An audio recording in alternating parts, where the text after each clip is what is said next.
Yo, what's up everyone? Kome here, back with a new Abyss guide. With 2.0, the Abyss got updated and we have new enemies, new mechanics, and a new blessing for this rotation.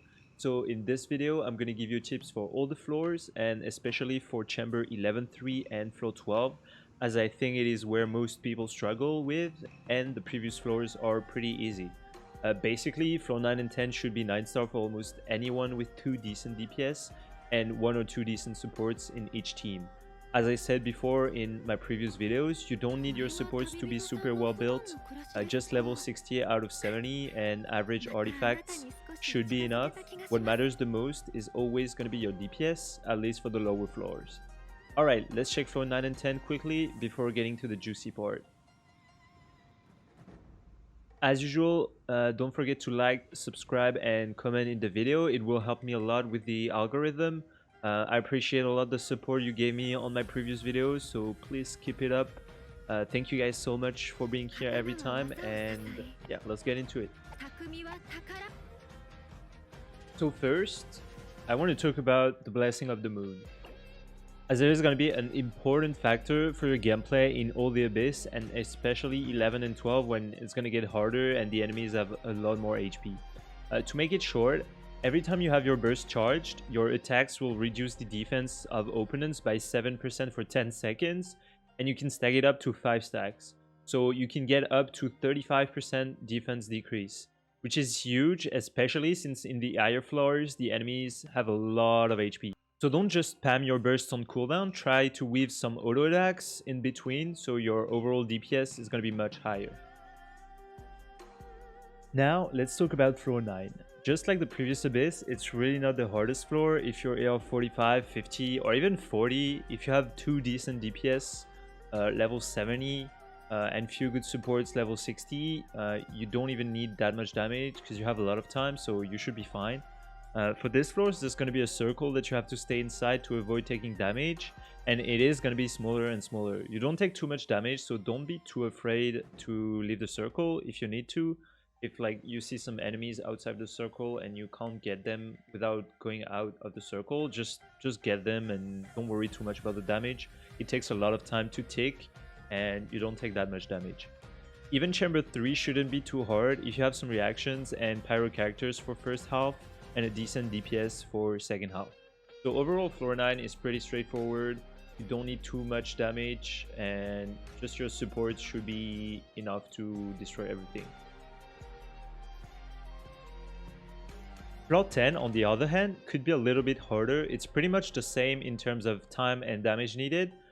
You have a lot of time and the enemies are pretty squishy. For this one though, there's a small mechanic to be careful of. Every chamber will have a leader, and the other enemies are gonna heal that leader every 10 seconds and also increase his resistance. So you have 2 solutions basically. Either you destroy the leader fast enough and then you don't really care about that mechanic, or you don't have enough DPS and then make sure you focus the smaller enemies before targeting the leader. Chamber 2, make sure you bring Sucrose or Traveler, at least in one of the halves, as the enemies are going to spawn together and it's going to be easier to group them. If you're struggling, bring the corresponding elements for the Fatouis, Pyro for the Cryo Gunner, Geo for the Geo Chanter, Cryo for the Electro Fatoui and the Hydro Gunner, and Hydro for the Pyro Slinger. But overall, you have a lot of time for this one, so even if you're struggling a little bit in terms of damage, it shouldn't be too hard. Finally, chamber 3 is going to have the Lecter and the Herald. So pretty much same tips as the last Abyss rotation. If you're struggling, Pyro in the first half to break the shield fast, and Cryo in the second half to break the shield fast as well. And focus the Samachos first, as they're going to be the attendant, and the Herald and Lecters are going to be the leader.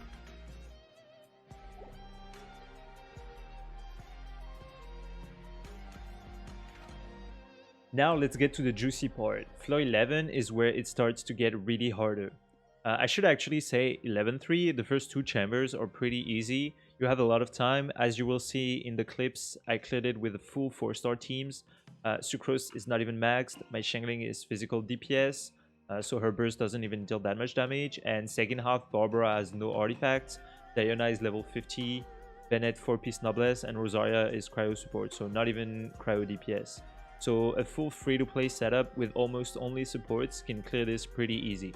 Chamber 1 is pretty straightforward. The first half, you have enemies spawning randomly. As you can see, I cleared them really easy with a full pyro team.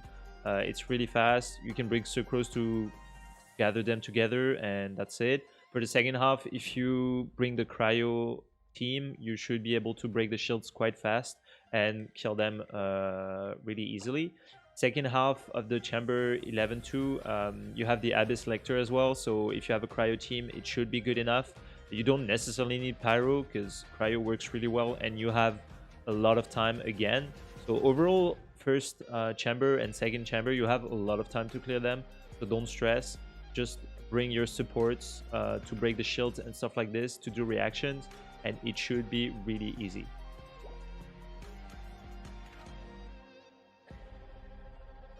Chamber 3 is a bit harder because there's the new Pyro Hypostasis boss.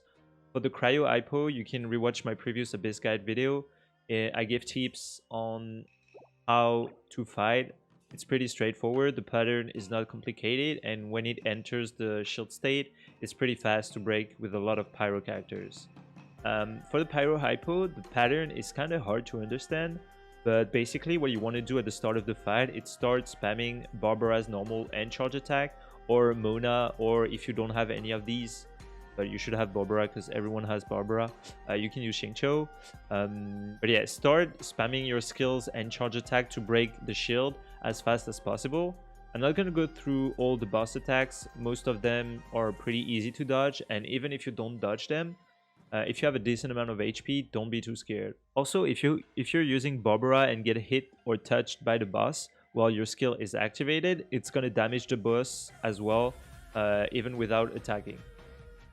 So yeah, for this fight, just bring Barbara, give her random artifacts so she doesn't die instantly like in this clip, and then bring Cryo or Hydro damage dealer, and it should be quite fast. Finally, one thing that I forgot to mention for this floor is that this floor has 60% Cryo damage bonus and 60% Pyro damage bonus. So if you have a Pyro and Cryo DPS, it will be really helpful for each Pyro and Cryo Hypostasis, as they're really weak against that specific element. The Pyro Hypostasis will get melted every time you proc Cryo, and the Cryo Hypostasis will get melted every time you proc Pyro as well. So yeah, it's going to be really helpful if you have even the supports. As you can see, my team is almost full of supports. If you have Pyro supports and Cryo supports in both teams, it's going to be really good to destroy the cube.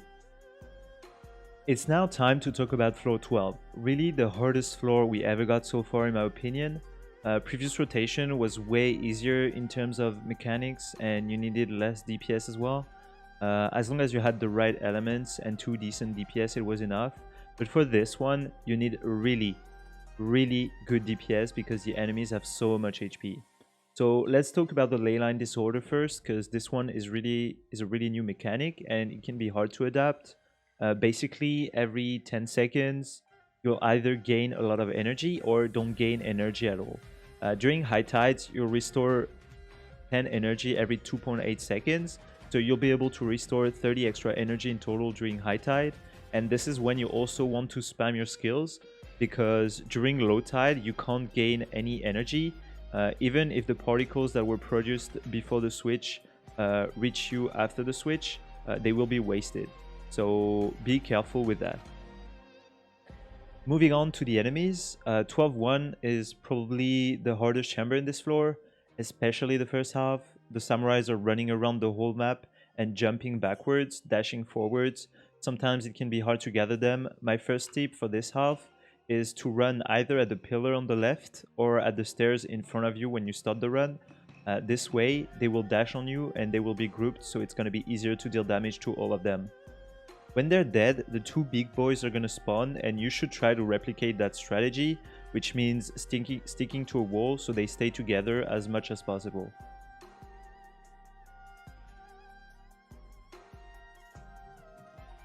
One other particular mechanic for this fight is that if you kill one of the samurai first, the other one is going to heal, so that's why you want to try to kill them at the same time. If you killed one of the samurai first, if the other one is already using an ability, the animation of his ability is gonna end before he heals himself. So you might have a 2 or 3 seconds window after killing the first one, but you gotta make sure the other one is really low so you can kill him before he starts healing. For the second half, you'll fight 2 agents at the start and then 1 Mirror Maiden and 1 Electro Sisson Mage. The 2 agents should be pretty easy to kill. You can group them with Venti or Sucrose and make sure you don't use a Pyro DPS for this, because they have Pyro Res. For the Maiden and the Mage, it's really hard to get through to group them. So I would say focus the Maiden, because she has the most HP, and be careful of her attack that will mark you, because after you get marked, you can't cleanse it, and it's going to target you with the Prison and other abilities. So yeah, focus the Maiden. If you have Venti or Sucrose, it can suck them together as well and give you more room for DPS. Overall, for this whole chamber, my recommendation for teams would be in the first half to bring a lot of reactions. First, to destroy the Electro buff from the floor, and also to create a lot of reactions. You can bring Sucrose or Kazuha if you have them, or the Traveler as last option. And finally, a Cryo unit could be good. A good free-to-play team that I found that works pretty well for this half is Rosaria, Bennett, Shangling, and Kazuha or Sucrose. Mines are not even that well built, and I smashed the first half in less than a minute and a half. Sometimes even less than a minute. So yeah, I think this team can be really good, and you don't even need your characters to be that well built. My Shangling is physical DPS, my Rosaria is cryo support, my Sucrose has level +4 artifacts. So yeah, you can definitely do it with that team. And finally, be careful of the big Samurai's attacks in the first half. They deal a lot of damage, and as always, remember the Blessing of the Abyss. When your burst is full, make sure to use your normal attacks to reduce the defense before using your bursts.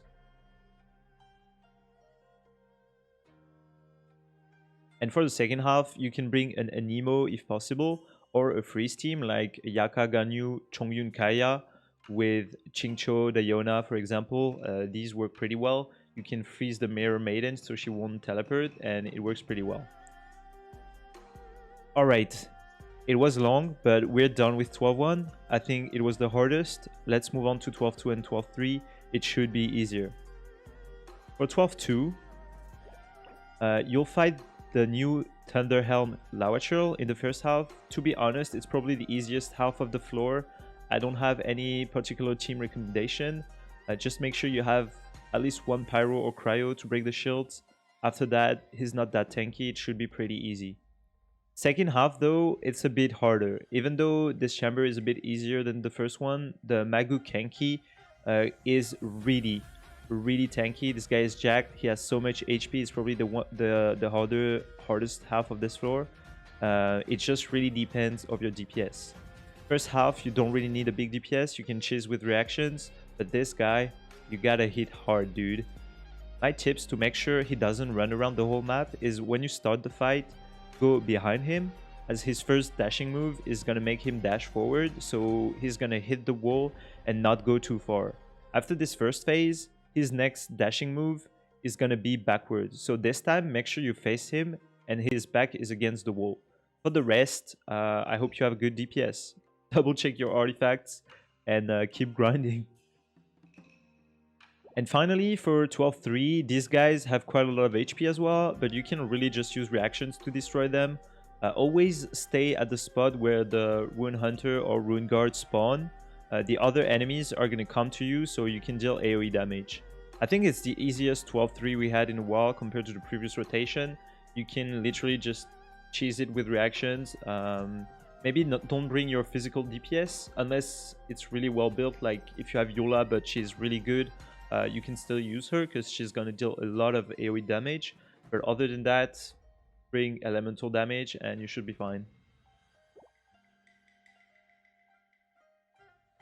This is it for that second Abyss Guide video. I hope the tips I gave you will be helpful. If you still need help, make sure you join my Discord. Link will be in the description down below. Catch me live on Twitch at twitch.tv/Komimos. We do Battle Pass giveaways every 100 followers and for special occasions, as well as Abyss help on stream. So if you're interested, feel free to stop by. Thank you guys for watching, and I'll see you in the next video. Peace!